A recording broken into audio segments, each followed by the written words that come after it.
Alrighty. Good morning, good afternoon, good evening, wherever you find yourself today. It's another beautiful day, and we have come your way with Analyze This. We're going to be talking about very important issues, current affairs going on in Ghana / Africa. As you all know, if you're not new to this platform, you know whatever we discuss. Um, that has to do with Ghana definitely has to do with the rest of the African countries. So all are invited on this platform.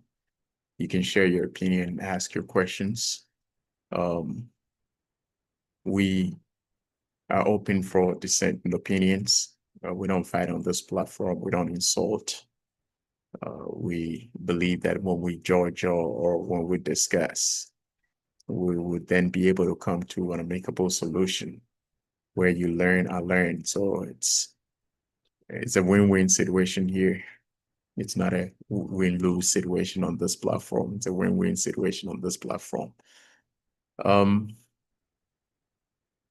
to start with, as usual, creativity and inventions are not by the color of one's skin, but by an educated mind. So educate your mind, open your mind up for challenges and for truth and for knowledge, and you'll be able to create irrespective of the color of your skin.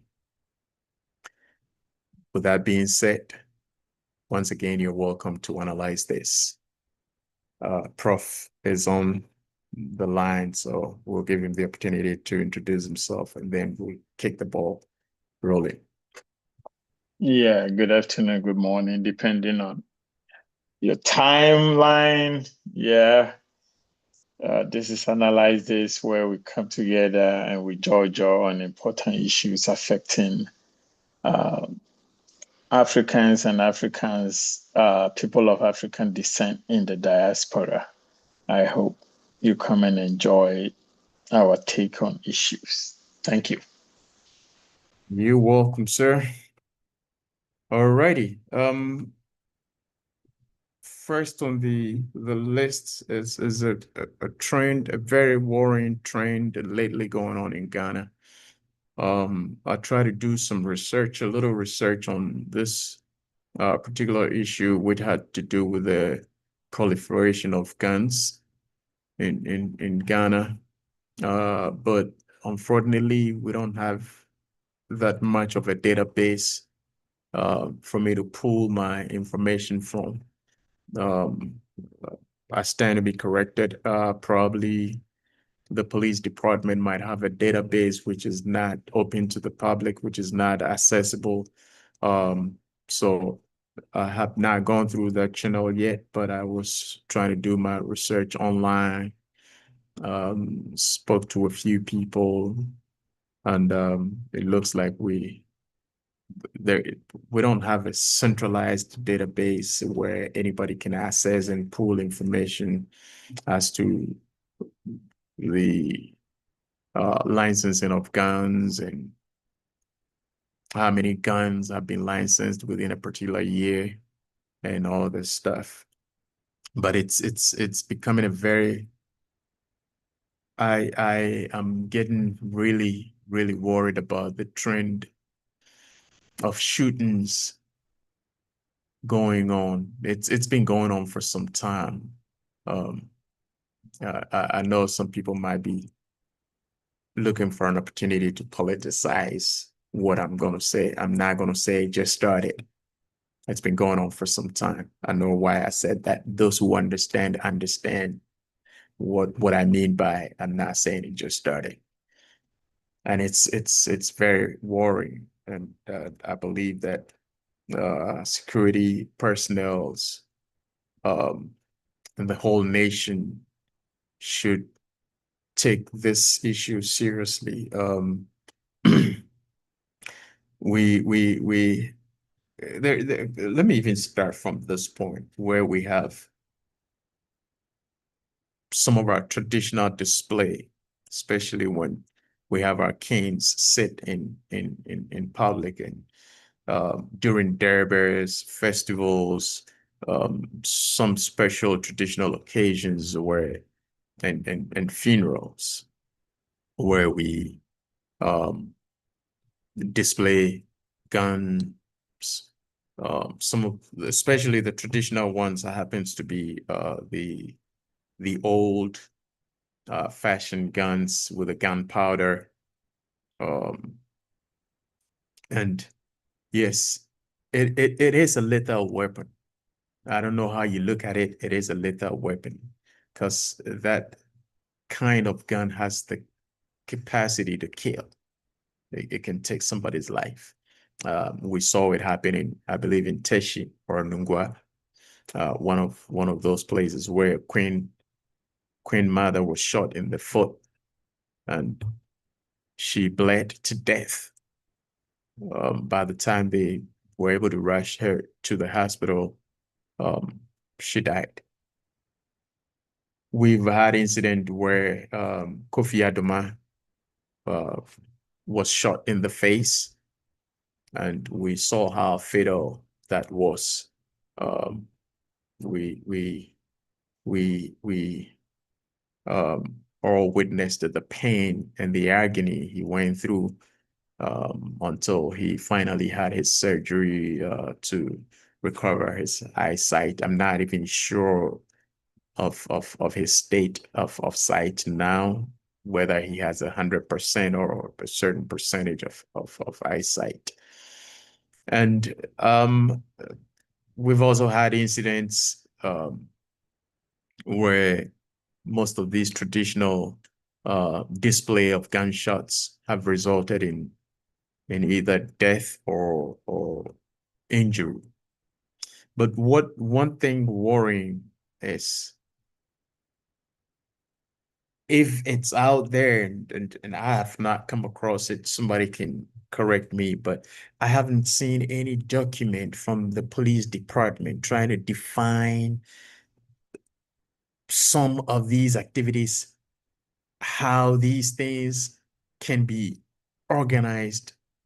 Personally, if you ask me, I would say that gun displays and gunshots at some of these festivals should be canceled. But then somebody might also argue that it's part of our cultural display. So what are we doing to organize these programs properly? These men who are shooting, for instance, if you take a look at Kofi Aduma's shooting, you realize this was it was sheer negligence. I mean, with no regards to safety on the part of the shooter. You cannot tell me unless it was deliberate. Let me add that to it. Unless it was deliberate. If it wasn't deliberate, you cannot tell me anybody in his right sense of mind, right frame of mind, is going to put a gun on his shoulders in public, not just in public, but in the heavily dense, populated area, and just release the gun on his shoulders without even looking behind him to see who is behind me. I mean, it beats my mind. I watched it over and over and over and over, and I just could not tell the rationale behind the shooting. Again, I want to conclude that unless it was intentional, but if it was not intentional, this person is not fit to hold any firearm because he does not have the common sense to handle one. If you have the common sense, you know you are in a very populated area. You don't put a gun or shoot a gun when you don't know the direction at which the gun is being fired. It really doesn't make sense. I didn't see any police statement trying to liaise with the traditional authorities to be able to, one, either train the people who handle the guns or put some formality to some of these things, structure them well. So if we can have maybe a certain or specific number of people who are supposed to handle the guns, And when you have your festivals, maybe person A or person B who has been trained, taken through, the police can assist in the training. And periodically, once you have a gun, periodically you should be able to go through some recertification, which I believe it's common sense. I don't even know if I was trying to assess that kind of data to see if there is any recertification. I know there's recertification that I got that information, but as to the percentage of people who come back to do the recertification, and if they don't come back, what are the repercussions? So some of these things, I believe, have led, yeah, I think I can confidently say that because of the laxity in the system, it has led to anybody pulling up guns in festivals and public programs. To recently, I saw some videos of a wedding, a traditional wedding where they were firing guns, and I was like, what is this craziness? And it looks as if the security agencies are looking on unconcerned. And like I said, if there is any statement out there, if there is any program out there where the security agencies are trying to address this issue, I have not come across one. And I don't know what's going on. I want to plead with the state agencies, the security agencies, please pay attention to some of these things. Let's start with the traditional, because that's an easy one. It's an easy one. The traditional authorities are well organized institutions where you can liaise with them and decide to structure that aspect of gun shooting or those gunpowder, whatever, at festivals and special traditional occasions. That can, these are the low hanging fruits. If you want to start with these unnecessary rampant shootings, we can start from here. Liaise with the traditional authorities, put proper structures in place, give them a training program, assist and make sure these training programs are adhered to. If possible, license these people. I'm not sure if they're licensed. I came across some contradicting information online, so I stand to be corrected. Some says they're licensed, some says by the police, some says they're licensed by the traditional council, and it's conflicting. I didn't know where the truth lies. So all these things can be structured. And then let me, I know, Prof, you're itching to come in, but let me finish with this side of it. And then the young ones who are getting addicted to guns, I don't know where that concept came from. Well, I know where that concept came from, but I don't know why that edge.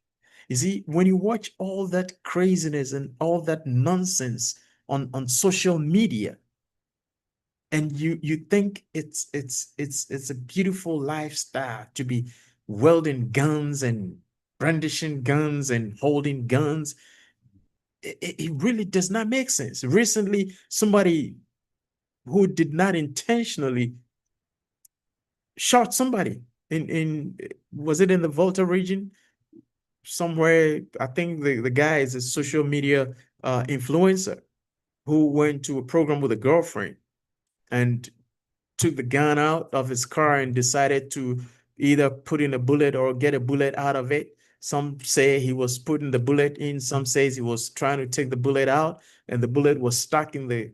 And in the process of trying to take the bullet out, the gun went off, and he shot the girlfriend.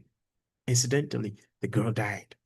You know, some of these things, it can be avoidable. Some of these deaths can be avoidable.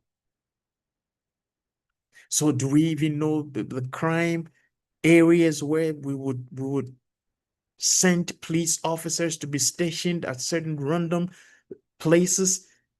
I mean, some of all these things, I was trying to get some of these data, and it's hard to access. Even if we have them, it's hard to access some of these data, you know? So I want to plead with the Ghana Police Service, make some of this data a get a central base where anybody can access some of these data.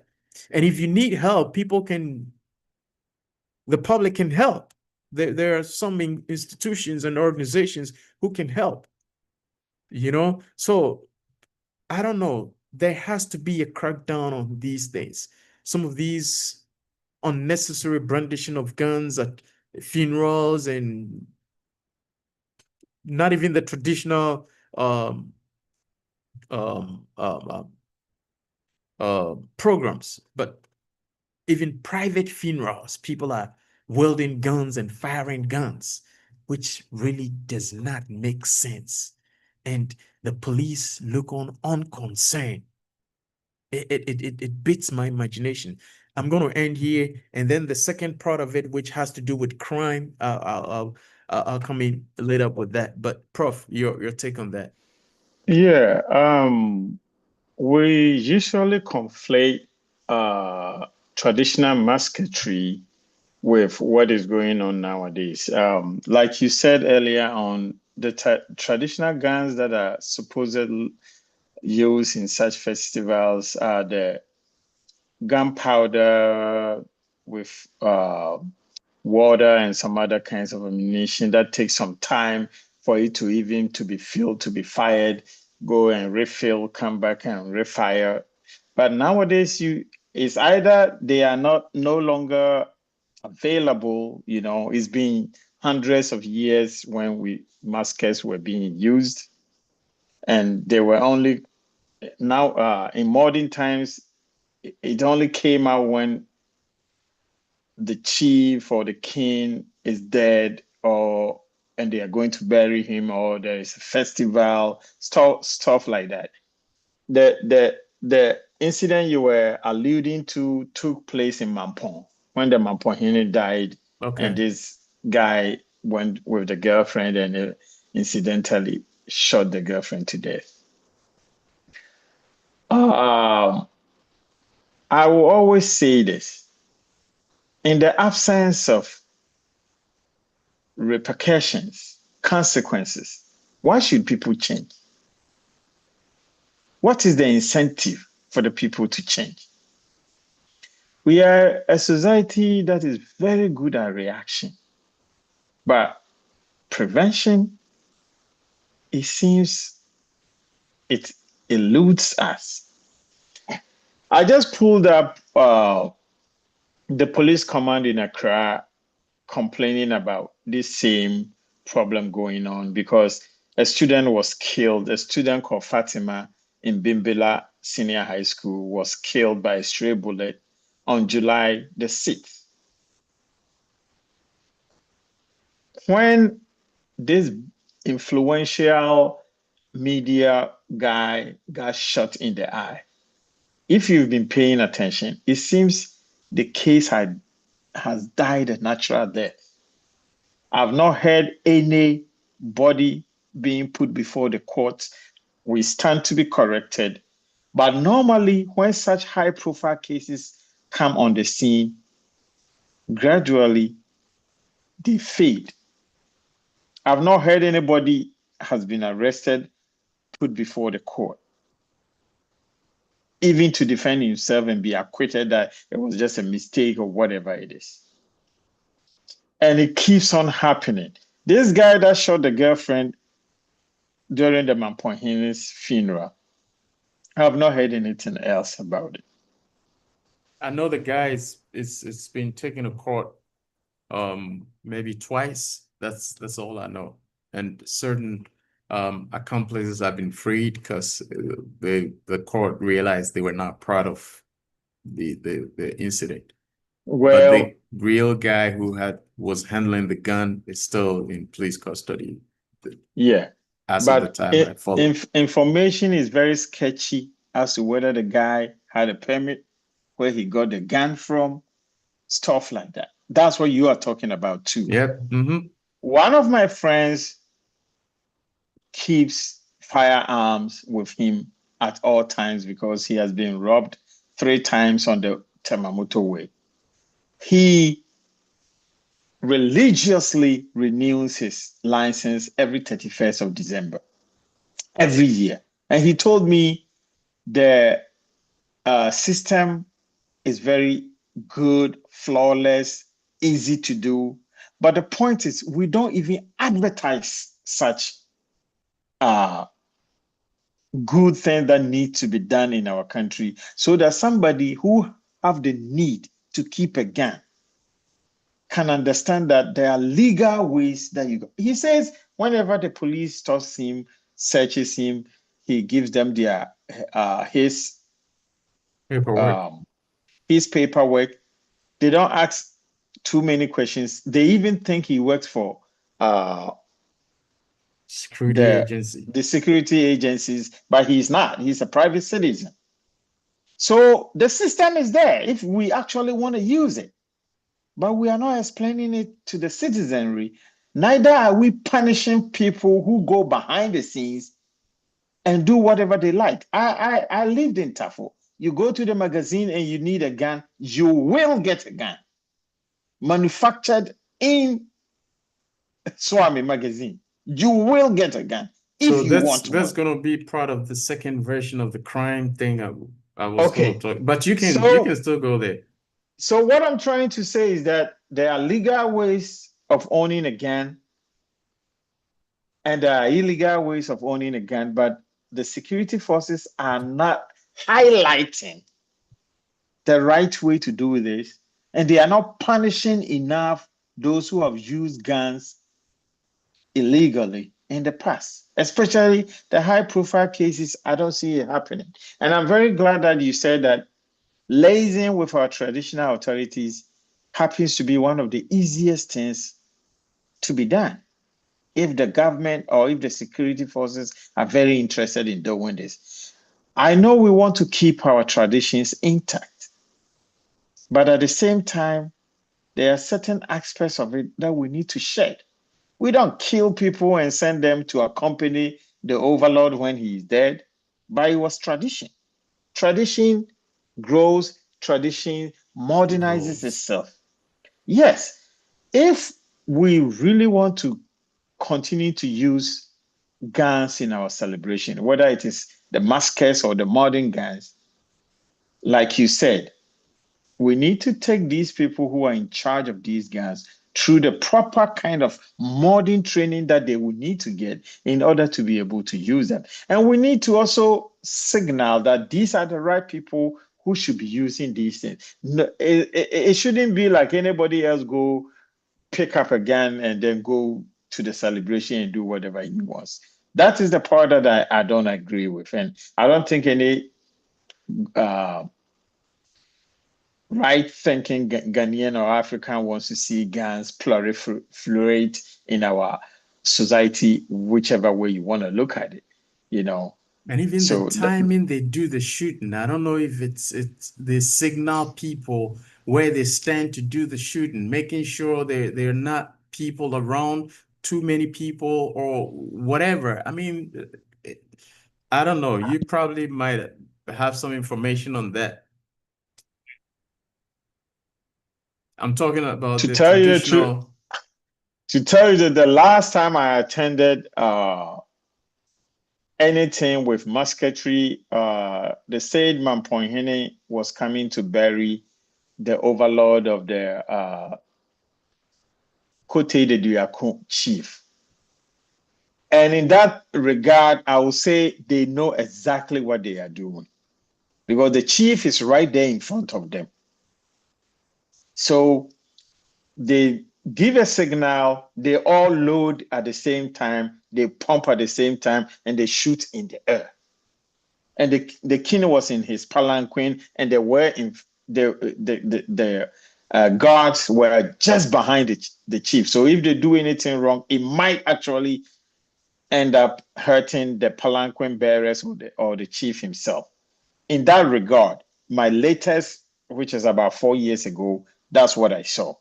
But I cannot say that for every occasion. And I don't know how these people are trained or not trained, whether it's traditional training from the old guard to the new guard, or if they include the security agencies. I don't know. So I'm not going to speak about that. Yeah. And these are some of the things the security agencies need to keep an eye on. I mean, an institution that is using guns, it's easy to liaise with them and collaborate with them and make sure safety measures are adhered to. I don't know why we can't do such a simple and easy task as this. The second one, which has to do with the crime, where people are shooting indiscriminately and killing people. Just this week, I was on social media and I've heard about 10 shooting incidents in various places where people have lost their lives, some have been injured, and all that kind of things. And I keep asking myself, do we even know where some of these flashpoints are?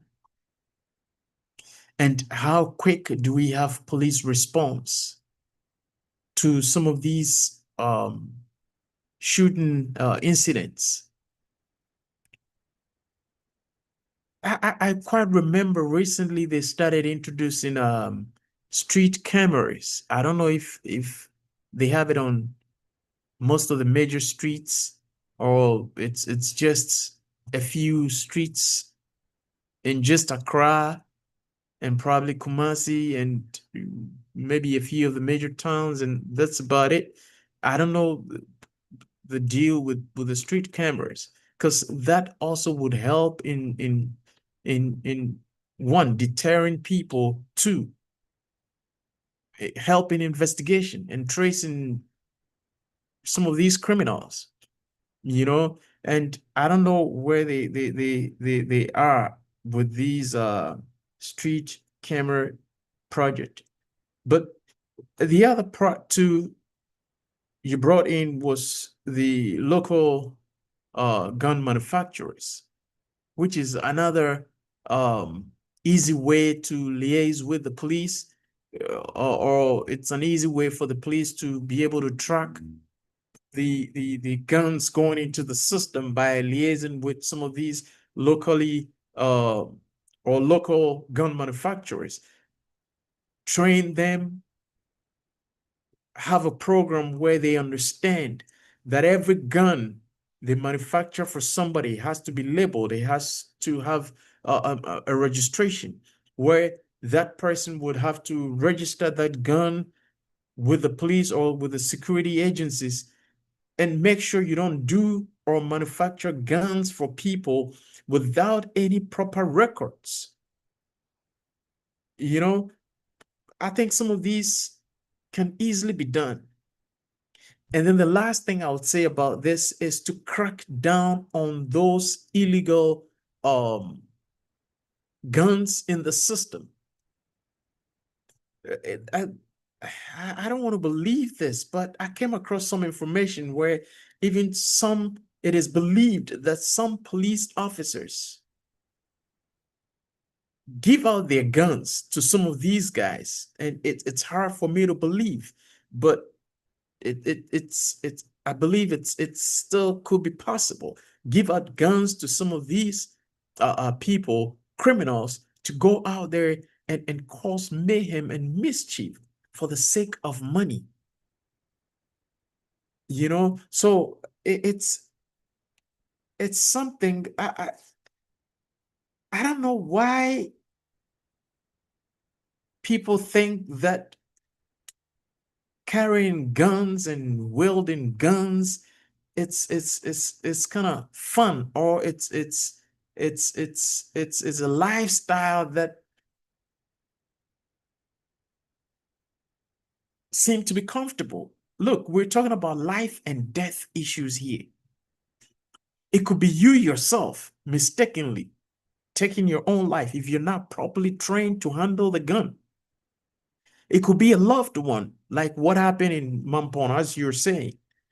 It could be anybody. So please let us, and the public education, I don't think it's going down well for people to understand the correct use of firearms.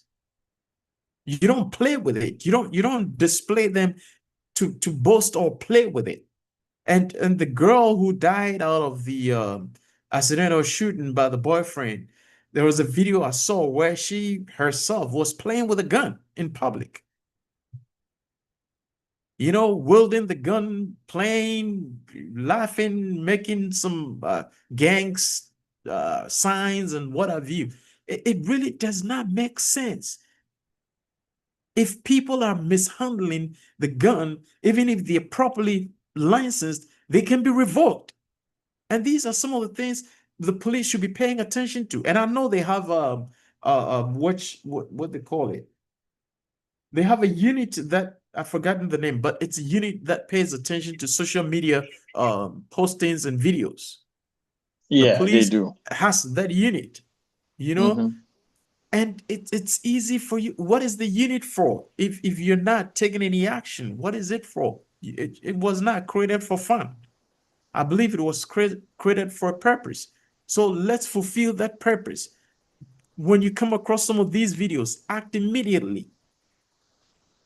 So, for instance, if this lady who was brandishing the boyfriend's gun some weeks or some days before her accidental killing was apprehended by the police and say, hey, because we saw your girlfriend playing with your gun or displaying the gun irresponsibly, we are withdrawing your license, we're taking your gun or confiscating your gun or something, would it have ended up being the same weapon killing the girl?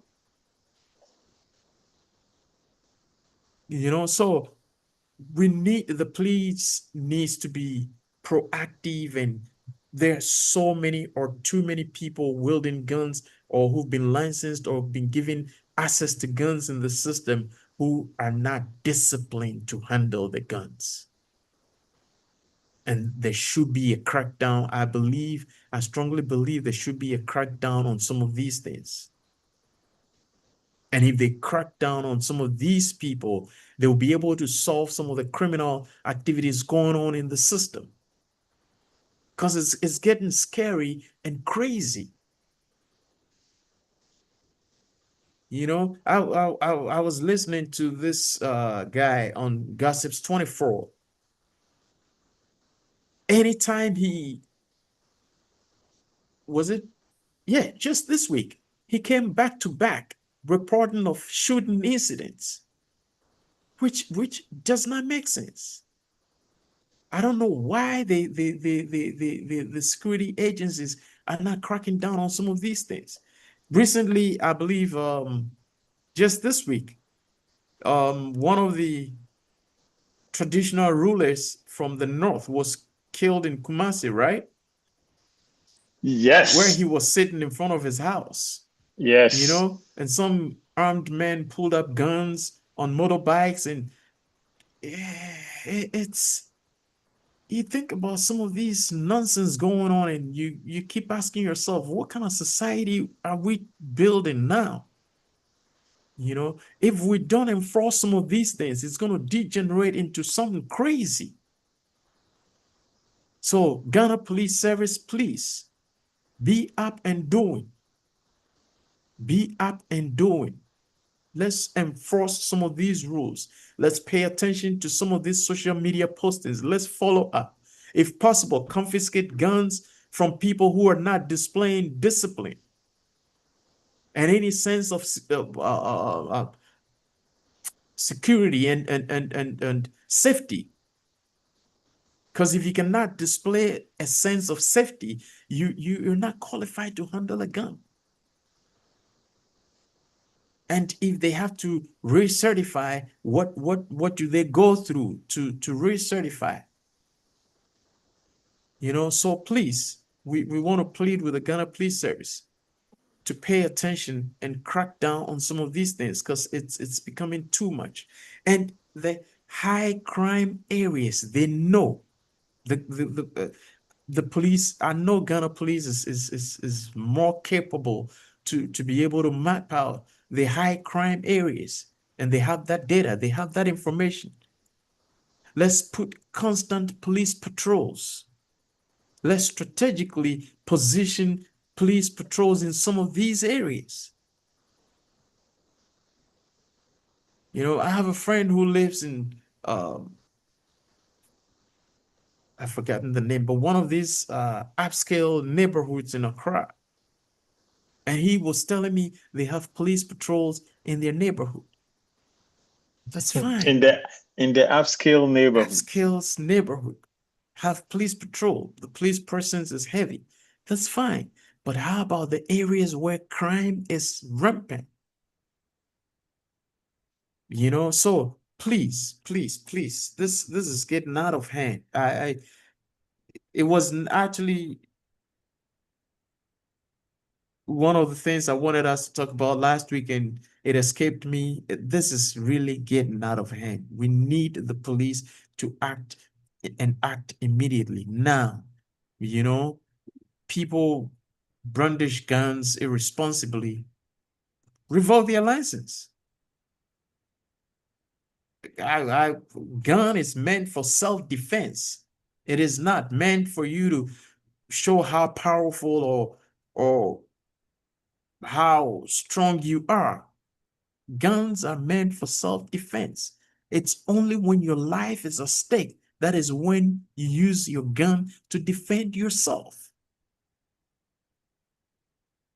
You don't just walk around and just pull up guns and brandish guns to show people or you have guns and what have you.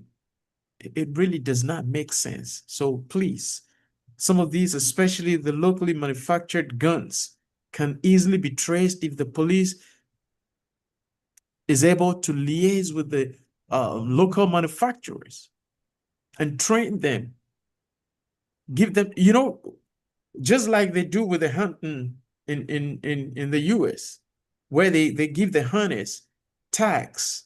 So when you kill, when it's time for deer hunting, you kill a deer, you tag the deer.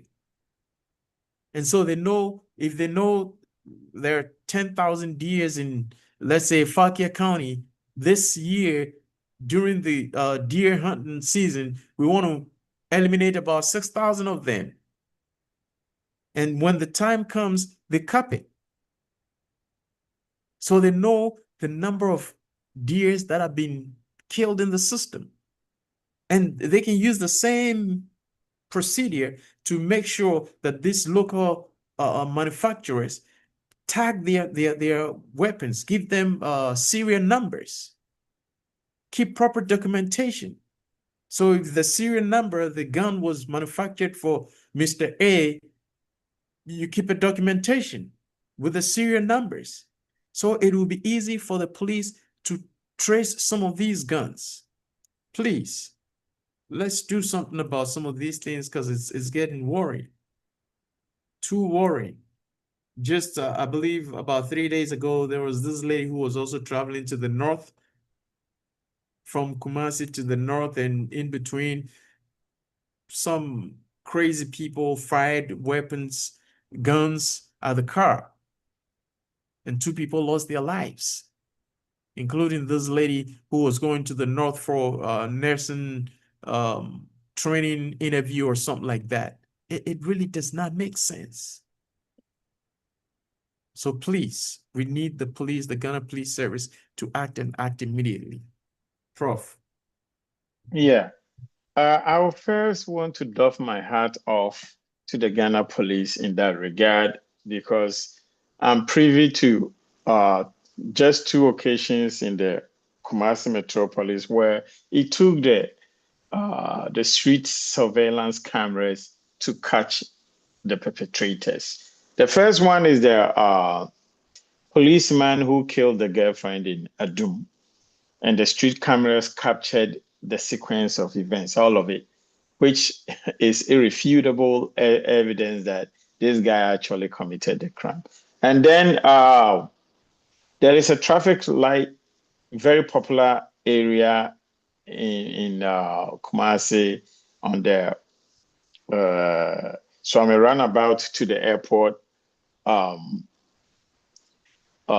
Airport runabout. In between them, there is a place that we call New Tafo traffic light or Crowfrom traffic light, to say the least.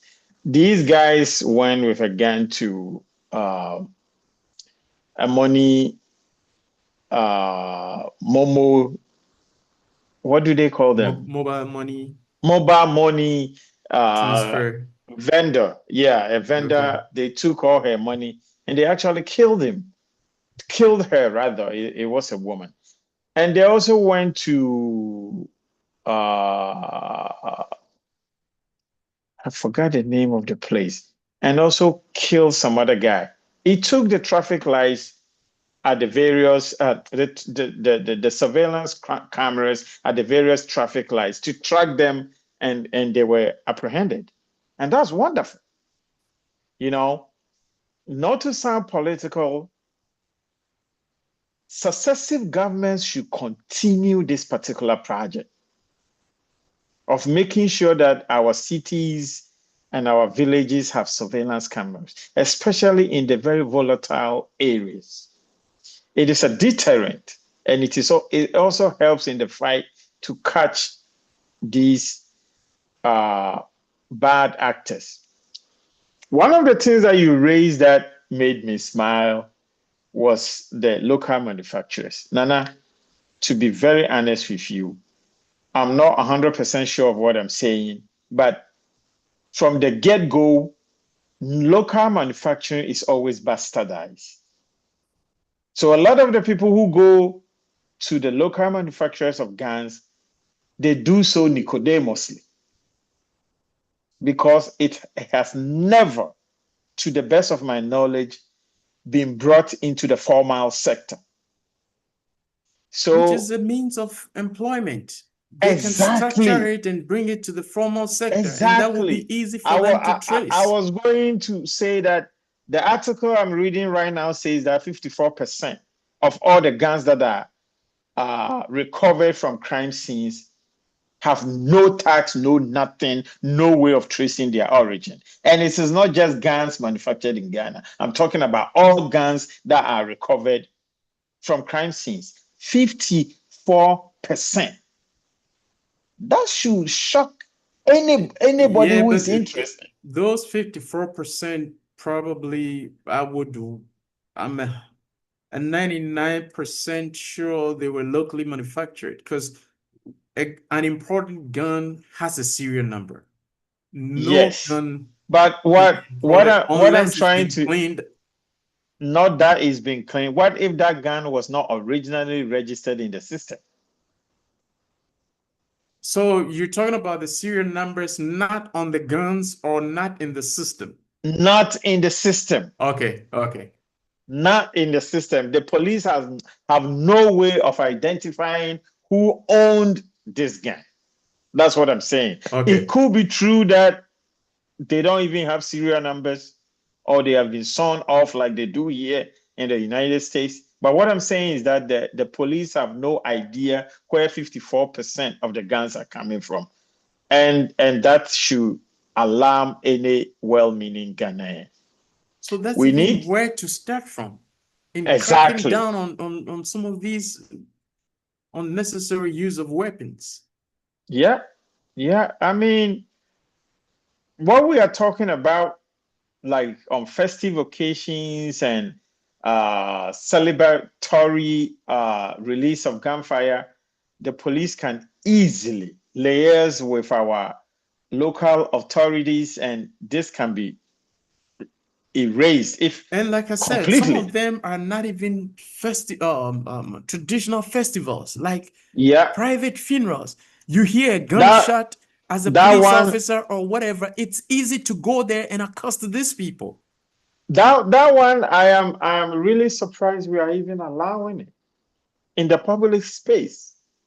I am very surprised we are allowing it, because nobody is saying anything about it. Exactly. Exactly. We only react, like I'm saying, we only react. The Ghana Police Service is saying that uh the first quarter of 2025, gun violence has increased 253.3%. Why did we wait for it to get to this point before we start talking about it? That is my problem. Why don't we have a proactive preventative method or measure in place?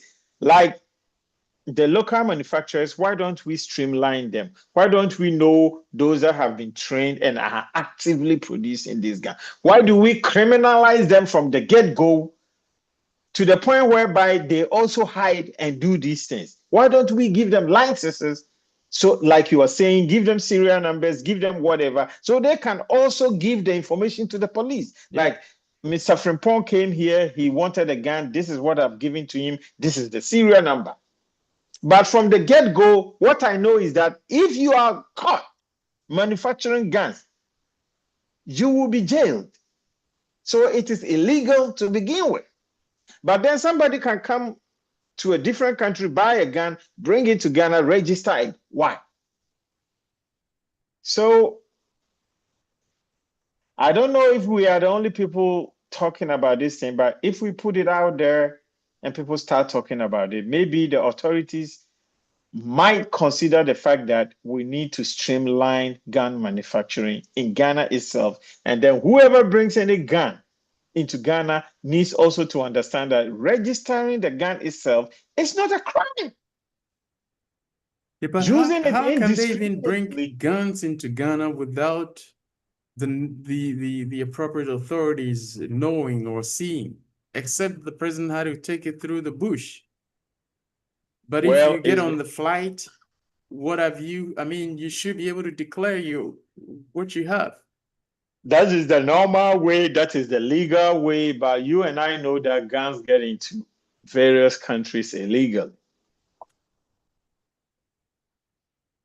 And that's not to support it. I'm totally against it. Even here in the US, I believe every gun should be registered to the individual. And even if the individual is handing it over to his children, it needs to show a transfer. Yeah. That's what I believe anyway. But what I'm saying is that we should not sort of criminalize gun manufacturing in Ghana from the get-go without trying to legalize its manufacture, because people are taking it. Of It's course. a fact. It's a fact Yeah. of life that people go to Swami Magazine and get guns. Yeah. And these guns have been recovered in crime scenes. And the police is saying that they cannot trace 54% of guns that are recovered from crime scenes. So let's go back to the drawing table. Why is it that a larger proportion of firearms don't have any way we can trace them? And maybe we can start from there. And to my traditional authorities, you are the backbone of all the laws and all the culture of our people. Nobody wants to come at you negatively. But this thing is sort of giving a very bad name to the chieftaincy. The fact that people are on land disputes with guns is a disgrace to the chieftaincy institution. The fact that when there is a chieftaincy dispute, when a chief is dead, and we are trying to install a new one, sometimes it gets engulfed in gun violence. It's a disgrace to the chieftaincy institution. And every time that we scratch one or two facets of our chieftaincy institution, we are eroding the respect and the prestige that this institution actually commands in our environment. So it is imperative, and it is in the interest of our chiefs and our queens to streamline anything that brings their names into disrepute. So I would rather that the chiefs and the queens of our land take the fight to the security agencies. They should approach them and say, hey, I'm about to have this Nantwi festival in Kumawu. It is on this date and this date and this date. I need my people certified to use their maskers on these days. And these are the only people certified to use these guns. Now, what do you think this will bring about? If our traditional rulers take the lead, because right now, hey, the Mampohene has been buried, he's dead and gone, but his burial was tarnished by this young fool who was brandishing a gun that he might not even have registered. And that should serve as a warning shot to all of us. And talking about that, bringing the traditional authorities, the dispute in getting a new king installed and what have you. I saw a video yesterday, which I think the Ghana Police Service and the security agencies should act immediately. It's about the Sampa Traditional Council, where some of the parties involved, who I think they have two traditional leaders now, because one, they brought the issue before Otumfuo, and Otumfuo decided on the issue that one family is not fit to enthrone anybody as a traditional leader, but that family went ahead. They disregarded Otumfuo's judgment, went ahead and installed somebody, and then the family that Otumfuo's judgment went for also installed somebody, and that person has gotten the blessing of Otumfuo. And these guys, the other party who is not on the side of the judgment of Otumfuo, who Otumfuo's judgment was against, issued a threat yesterday. Yes, that the traditional leader that has been installed with the blessing of Otumfuo should not come to Sampa, and that if he steps foot into the land of Sampa, it's going to be bloody. And they did a press conference, called the social media bloggers and what have you to this press conference. And as of now, I have not heard anything from the police department. You know, this is a big no-no, a big no-no.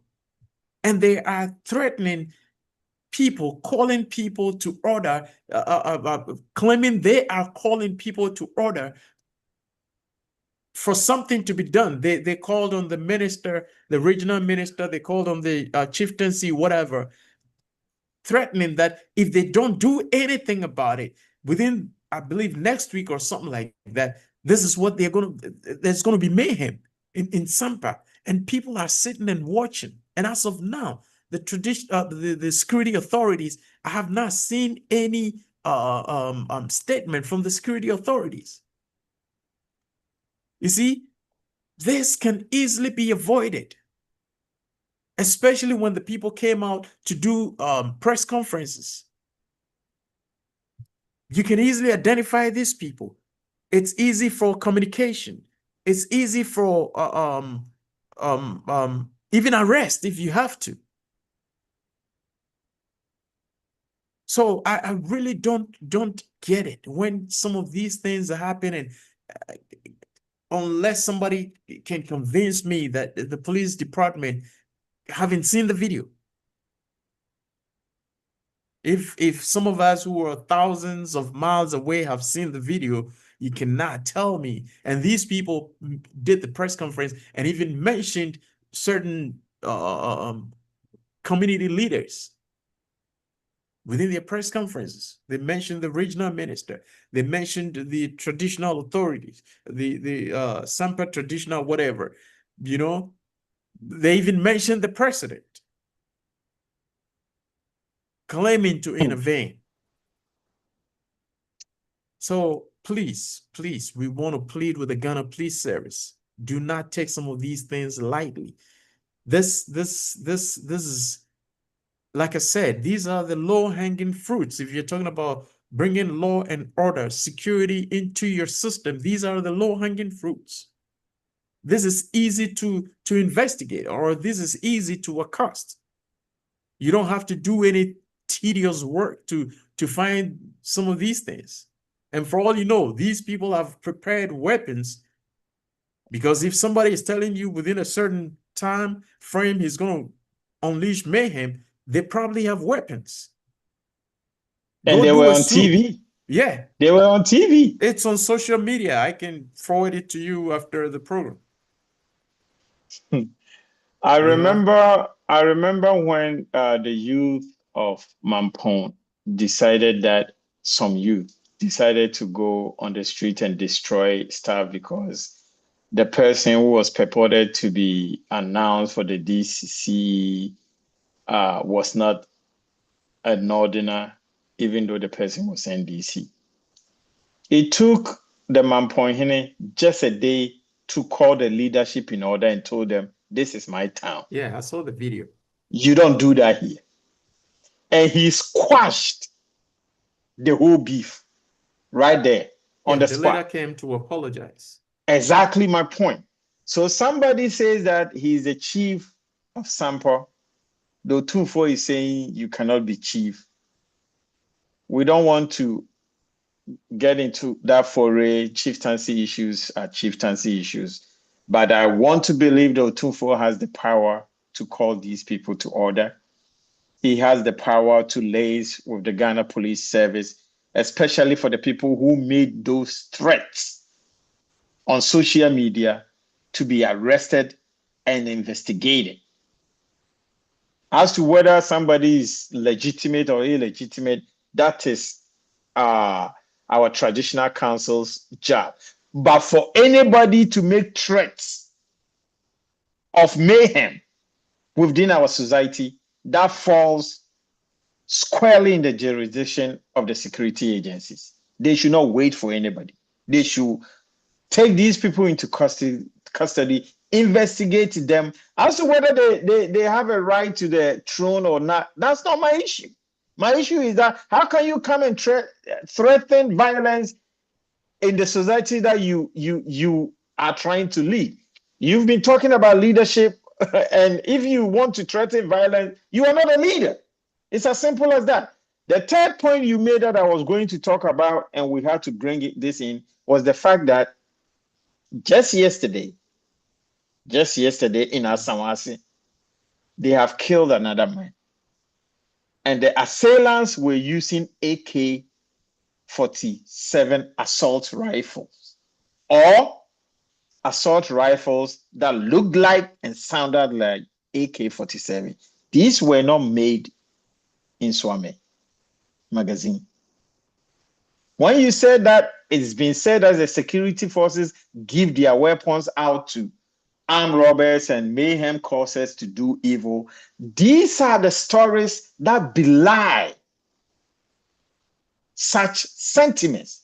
How did the two people on motorbikes who have killed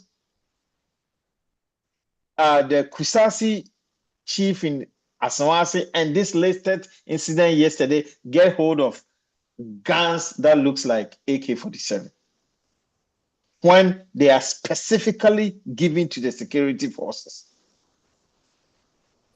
So, hey, Ghana Police, I love you guys. The Ghana Army, I love you guys. We grew up imitating you guys, but when your name is being dragged in the mud, it is imperative that you get to the bottom of this. And that's why I said earlier that successive governments should continue with policies that are good for the country, like the surveillance cameras in our cities. I hope that as time goes on, these incidences and the fleeing motorbikes will be caught on one of the surveillance cameras, like it was done in the armed robbery of the Momo woman, and these people can be caught. But they were using AK-47 like rifles, and these are only given to our security forces. So how do people like that get hold of AK-47s, my brother? All right, That how do question people like remains that in the get hold of AK-47? So we hope this discussion will get to the appropriate quarters is so they can take action. Especially, I'm getting worried about the press conference in Sampa. I believe the police department would have to do something about it to avoid any mayhem. On this note, I would want to thank all of you for being part of today's Analyze This. My name is Nana Osei Bonsu Jr. and my co-host, Kwadwo Frimpong. and hopefully we would see you again on the flip side next week. Stay blessed. Bye-bye. You too, bro. See you.